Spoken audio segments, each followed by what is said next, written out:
Well, let's turn to soybeans. When we look at the soybean crop in southwestern Ontario, I work between London and Windsor, and a lot of the beans were planted towards that end of May time frame, similar to what I've got in my hand here. So we've got beans that are still totally green in the field. You can see really good plant health.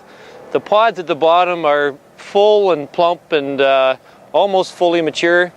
And even the ones at the top, you can see they're starting to get some volume to them as well.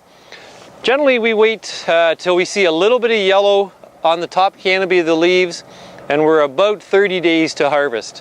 So if you've got beans in the field that are starting to turn yellow, show a bit of a hint of yellowing, you can feel comfortable that they are starting to show signs of maturity. And again, you're probably about 30 days.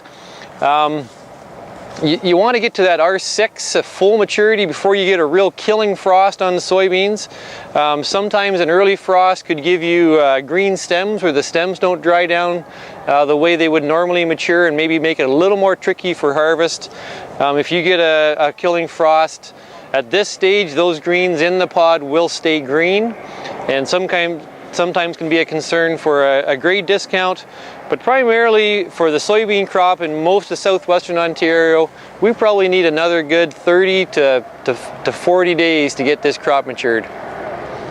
In my home area, in the Princeton area, the soybean crop for the most part looks pretty good.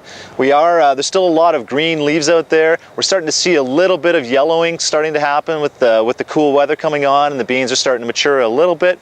But for the most part, we've been dry the last couple weeks actually in that area. We just got some rain the other day, which is going to help with that pod fill.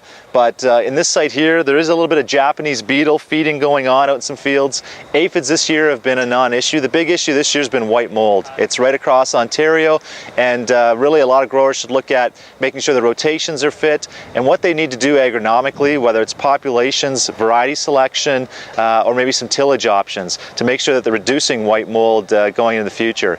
We're hearing some SDS, sudden death syndrome, reports down in southwestern Ontario. So for the most part, the beans overall, the beans are going to start to turn more and more here in the next little while. But ultimately, the pod counts and the number of bean counts that we've been doing out in the fields look really positive, and we're expecting a pretty good crop at the end of the day.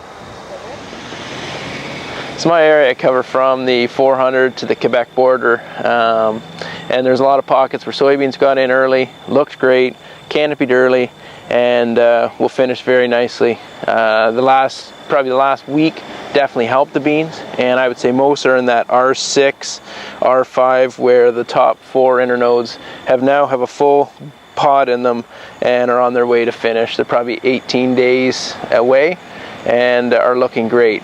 Now in our area, we did get hit pretty hard, particularly in the Ottawa area, with white mold. And these are things to keep in mind for next year when planting there, and your tillage regimes, populations, and also your row spacings.